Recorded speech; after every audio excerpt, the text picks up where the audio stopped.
സഹൃദയരെ, ശബരിമലയിൽ കല്ല്, തിരുപ്പതിയിലും ഗുരുവായൂരും കല്ല്. കല്ലിനെ പൂജിക്കുന്നവരെ, നിങ്ങൾ കൽപ്പണിക്കാരെ മറക്കരുത്.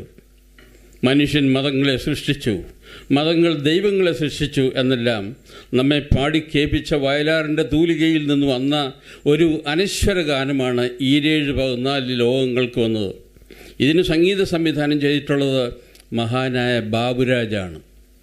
1928 മാർച്ച് 15 വയലാറ്റിൽ രാഘവപ്പറമ്പിൽ തറവാട്ടിൽ വെള്ളാരപ്പറമ്പിൽ കേരളവർമ്മയുടെയും ഭഗീരഥി തമ്പുരാട്ടിയുടെയും മകനായിട്ടാണ് വയലാർ ജനിച്ചത്. പ്രാഥമിക വിദ്യാഭ്യാസം ഒരു പ്രൈമറി സ്കൂളിലായിരുന്നു. അവിടെ ഒരു കേശവൻപിള്ള മാസ്റ്റർ ഉണ്ടായിരുന്നു. അയാൾ ഈ ബാലനെ എന്നും പിരാകുമായിരുന്നു. നീ എന്തിനാടാ ഇങ്ങോട്ട് കെട്ടിയെഴുത്തുകൊണ്ട് വരുന്നത്? നിനക്ക് മലയാളത്തിന് കഷ്ടിച്ച് ജയിക്കാൻ മാത്രം മാർക്ക്, കണക്കിനും ഭൂമിശാസ്ത്രത്തിനും സിവിക്സിനും ഒന്നും നിനക്ക് മാർക്കില്ല. നീ പോയി വേറെ വല്ല തൊഴിലും ഒക്കെ നോക്ക് എന്ന് പറഞ്ഞ് ഈ കുട്ടിയെ അധിക്ഷേപിച്ചിട്ടുണ്ട്. അങ്ങനെ 4 ക്ലാസ് അവിടെ പൂർത്തിയാക്കിയ ശേഷം രാമവർമ്മ പഠനം നിർത്തി. പക്ഷേ അമ്മാവൻ ഒരു ഗുരുകുല വിദ്യാഭ്യാസം ഏർപ്പെടുത്തി. ആ ഏർപ്പെടുത്തലിലൂടെ മലയാള ഭാഷയിലേക്ക് ഇറങ്ങിച്ചെല്ലുവാൻ വയലാറിന് കഴിഞ്ഞു. നമ്മുടെ മഹാകവികളും കുമാരനാശാനും എഴുത്തച്ഛനും എല്ലാം എഴുതി നന്നായിട്ട് പഠിക്കാൻ അദ്ദേഹത്തിന് കഴിഞ്ഞു. അതിനുശേഷമുള്ള 5-6 വർഷങ്ങൾ വയലാറിൻ്റെ ജീവിതത്തിലെ വളരെ പ്രധാനപ്പെട്ട ഒരു ഘട്ടമായിരുന്നു സംസ്കൃത പഠനം. അങ്ങനെ സംസ്കൃതം പഠിച്ച് വേദങ്ങളും ഉപനിഷത്തുകളും രാമായണവും മഹാഭാരതവും ഭാഗവതവും ഭഗവത്ഗീതയും എല്ലാം പഠിച്ചു. 22-ാമത്തെ വയസ്സിൽ ചന്ദ്രമതി തമ്പുരാട്ടിയെ വിവാഹം ചെയ്തു. വയലാറിന് ചന്ദ്രമതിയെ വലിയ ഇഷ്ടമായിരുന്നു. 6-7 വർഷത്തെ ദാമ്പത്യ ജീവിതത്തിനിടയിൽ അവർക്ക് കുട്ടികളൊന്നും ഉണ്ടായില്ല. ഇതിൽ 2 പേര് ദുഃഖിച്ചു. ചന്ദ്രമതിയുടെയും വയലാറിൻ്റെ അമ്മയുടെയും നിർബന്ധപ്രകാരം ചന്ദ്രമതിയുടെ അനിയത്തി ഭാരതിയെ വിവാഹം ചെയ്തു. അതിൽ 3 കുട്ടികളുണ്ടായി. പക്ഷേ ചന്ദ്രമതി തമ്പുരാട്ടി ആ കൊട്ടാര വളപ്പ് വിട്ടു പോയില്ല. അവിടെ ഒരു ചെറിയ കുടിൽ കെട്ടി അതിൽ ഒരു സന്യാസിനിയെ പോലെ അവിടെ താമസിച്ചു. വയലാർ ഈ കൊച്ചുപെണ്ണിനെ വളരെ സ്നേഹിച്ചിരുന്നു. അദ്ദേഹം എഴുതിയിട്ടുണ്ട്, അന്നുമെന്നാത്മാവിൽ നിന്നോട് മന്ത്രിക്കും നിന്നെ ഞാൻ സ്നേഹിച്ചിരുന്നു. അങ്ങനെ ആയിരുന്നു അദ്ദേഹത്തിൻ്റെ സ്നേഹബന്ധത്തിൻ്റെ കഥ. ഞാൻ അധികം നീട്ടുന്നില്ല. വയലാറിൻ്റെ ഏറ്റവും ശ്രദ്ധേയമായ ഈരേഴ് 14 ലോകങ്ങൾക്കും ഈശ്വരനുണ്ടോ എന്നുള്ള ഗാനം ആലപിച്ചുകൊണ്ട് അദ്ദേഹത്തെ ഞങ്ങൾ നമിക്കുന്നു.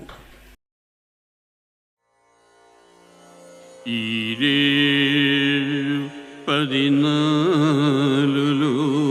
ലോകങ്ങൾക്കും ഒരീശ്വരനുണ്ടോ? ഇല്ലയോ ഇല്ലയോ.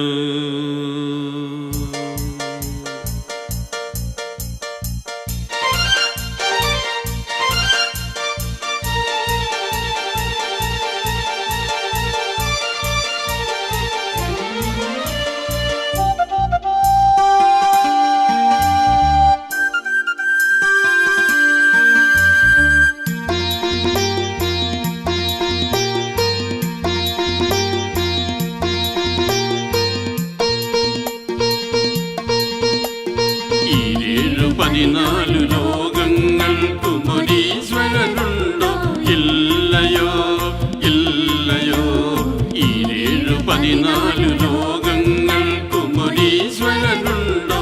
ഇല്ലയോ ഇല്ലയോ.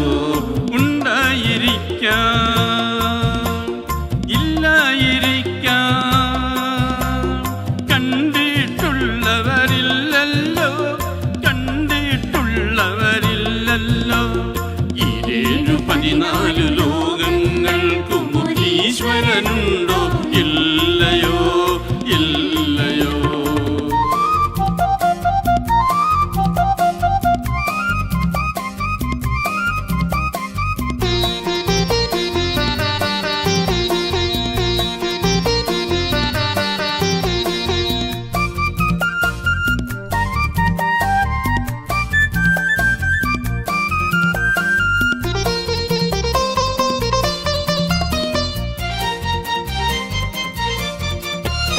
മാനം മീതെ മാണിക്യം കൊണ്ടൊരു മണിമാളികയുണ്ടോ?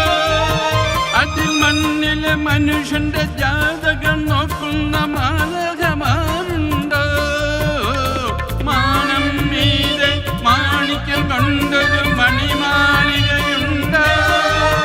അതിൽ മണ്ണിലെ മനുഷ്യന്റെ ജാതകം നോക്കുന്ന മാലകമാരുണ്ടോ? ഉണ്ടായിരിക്കാം,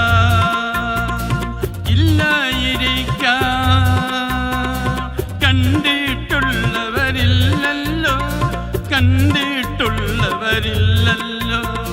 ഈ 14 ലോകങ്ങൾക്കും ഒരീശ്വരനുണ്ടോ? ഇല്ലയോ, ഇല്ലയോ. മുത്തശ്ശിക്കഥയിലെ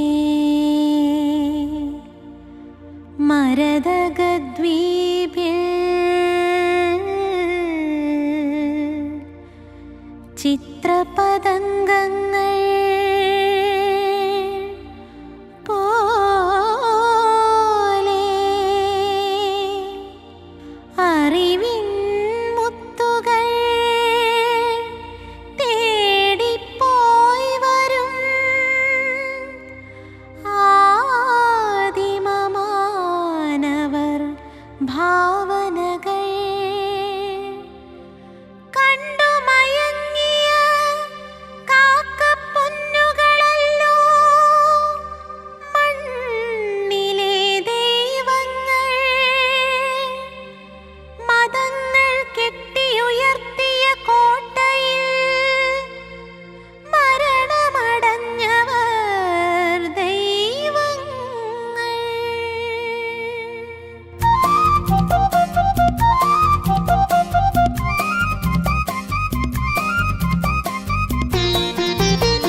മനുഷ്യശക്തിയുണർന്നു, നൂതന മാനവധർമ്മമുണർന്നു.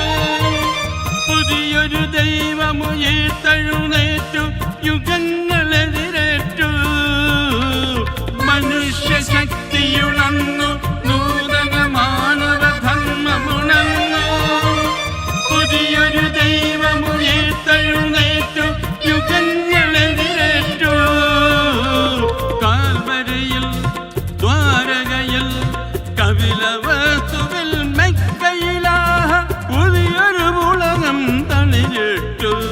പുരുഷ സൂക്തമുണർന്നു, പുതിയൊരു പുരുഷ സൂക്തമുണർന്നു. പുരുഷ സൂക്തമുണർന്നു, പുതിയൊരു പുരുഷ സൂക്തമുണർന്നു.